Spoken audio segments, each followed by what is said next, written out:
Yes, you are. You're all going to die. Didn't mean to remind you of it, but it is on your schedule. Yes, probably won't happen when you want.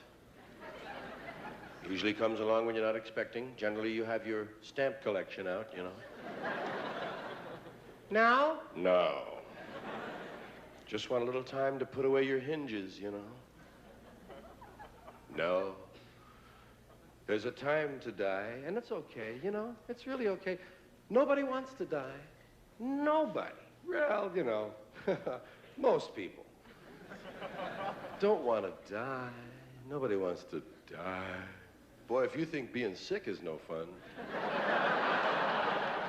dying is really a pain in the ass. Nobody wants to die. People don't mind being dead. Being dead is great. But getting dead. Nobody wants to get dead.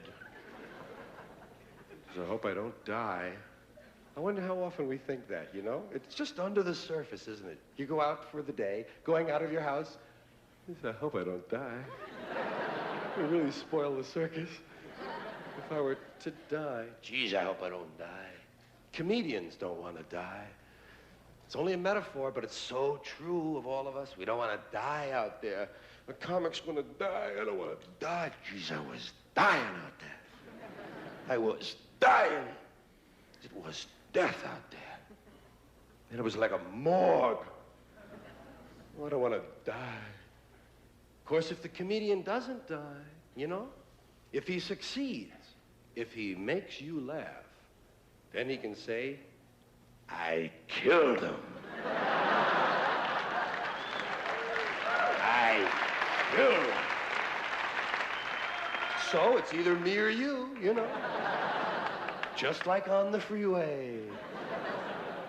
Yeah, dying shouldn't be that bad. It shouldn't be that bad. We're all going to do it. It's one of the few fair things in life. Everybody catches it once.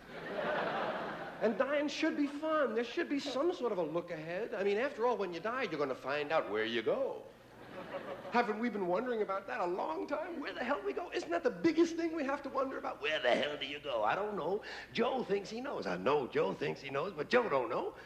Where do we go? Nobody knows. Well, I think sometimes you go where you think you're going to go.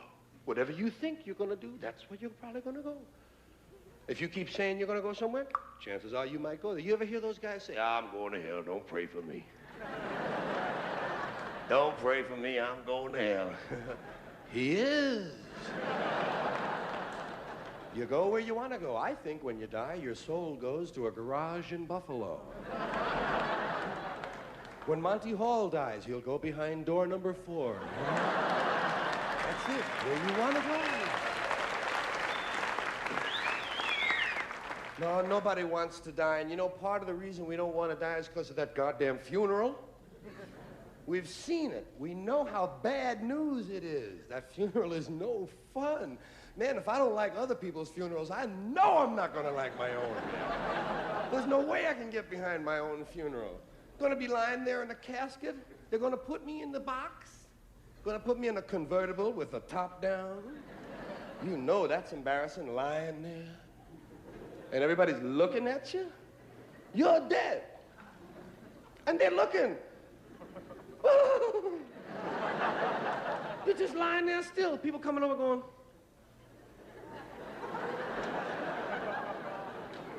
They don't know that you're lying there with short pants on and no back in your jacket. Embarrassed. And sometimes they'll come over, you know, some people, it depends on your religion and so forth, but they do come right over to the casket a lot of times and they'll go like this. And they're silent for a moment. And what they're doing while they're silent is they're subtracting their age from your age. So they get a rough estimate on what they have left. And they get up and they say, don't he look good? Don't he look good? You crazy? He's dead. I know, but he never looked that good. Oh, they say the nicest things about you. They say the nicest things when you die. Your popularity goes straight up when you die. They say the greatest things there are that can be said. They'll even make stuff up if they have to. Well, he was a real asshole, but he meant well, you know? He's a well-meaning asshole. Yes, you get so popular when you die. All the flowers you get, think of the flowers you get when you die. You get more flowers when you die than you got in your whole life. All your flowers arrive at once, too late. The guys will say, oh, yeah, well, you know, Bill is dead. Yeah, poor Bill. Poor Bill is dead, yeah. Poor Dave? Yeah, poor Dave is gone now. Ed? Yeah, poor Ed is gone. Dan? That motherfucker is still alive, isn't he? I wish he would die so I could like him.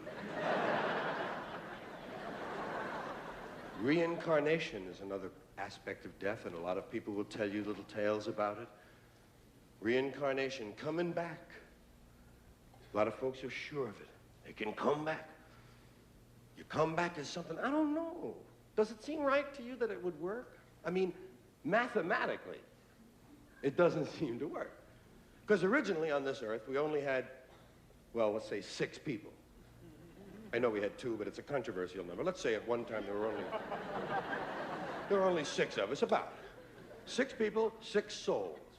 And those 6 people died, and those souls went back to the staging area, and new people were born, and those 6 souls came back. We still only have 6 souls. Now we have 4 billion people claiming to have souls. Where are all these extra souls coming from?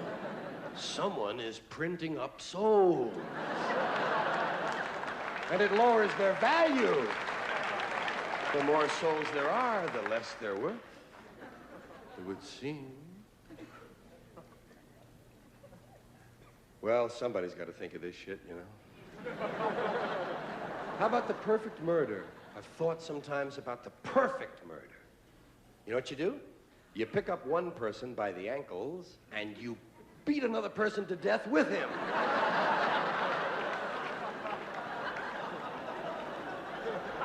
And they both die, and there's no murder weapon.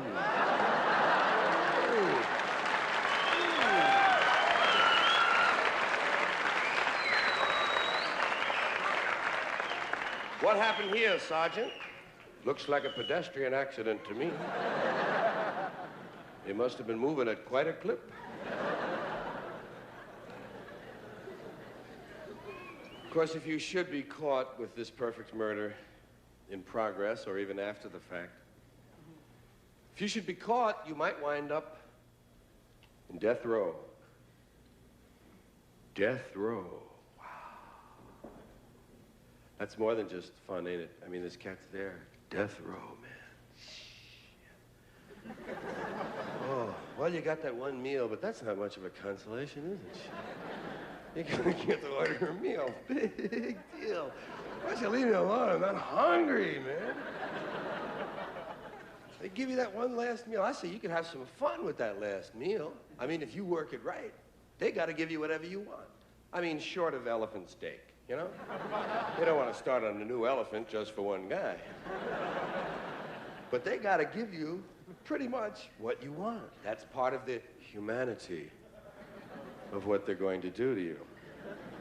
Yeah, you could just order something, you know, like maybe, well, shit, you tell them you can't decide. That's it. I can't decide. I don't know. I don't know if I want steak or lobster, you know? I mean, I really love them both, and I honestly can't decide. Could they kill you? I don't think they could kill you if you honestly couldn't decide. Lie detector, truth serum, the man honestly doesn't know what he wants. We can't very well kill him. We can't drag him down the last mile screaming, I don't know what I want. You've got to give him a chance, and then well, man lives. Imagine if you worked it out and you kept it going 6 months. Man still alive, can't decide on meal. 3 years, 8 years, and then finally you're an honest person, so you tell them when you do figure it out, and you say, I've decided what I'd like. I think I'll have steak. Okay? How did you want that?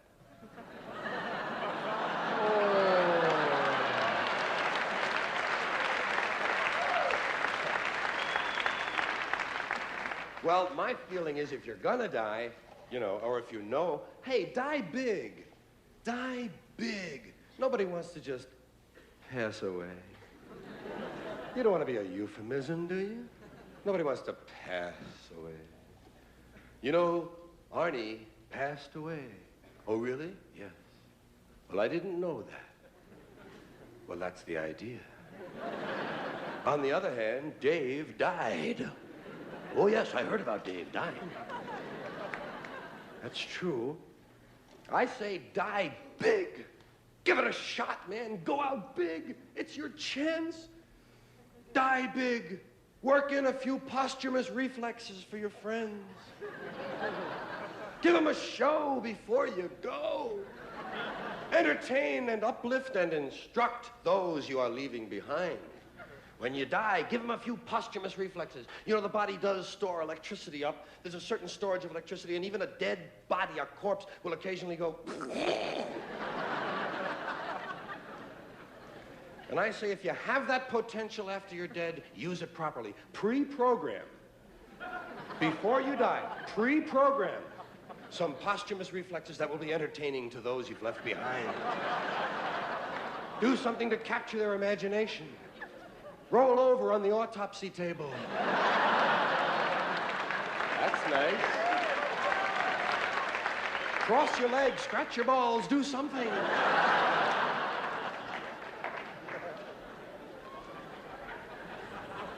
Now, the only reason that I even suggest that you have a choice about what you can do at the moment of death is a very little known and very little understood part of the death process called the 2-minute warning.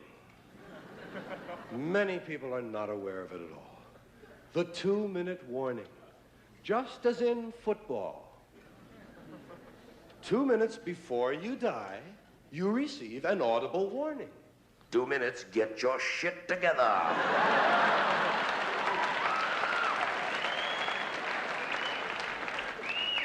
The reason we don't know about it is because the only people who hear it die. And I don't think we'd believe someone anyway if he told us he received his 2-minute warning, would you? Some asshole on the bus? Hey, I just got my 2-minute warning. You'd think it was a coach out on the town, you know? But no, the 2-minute warning does arrive. And I say use that time to entertain, to leave something behind. Do something with the 2 minutes. Hey, if nothing else, give a speech. Little 2-minute speech. We can all give a little 2-minute speech. Just pick some subject you're very fond of and talk about it for 2 minutes. I mean, tell them. It's your last chance to tell them anything. So tell them, got 2 minutes, and I mean, wax eloquent, rise, bring it to the rafters, and then at the moment at the end you say, if this is not the truth, may God strike me dead.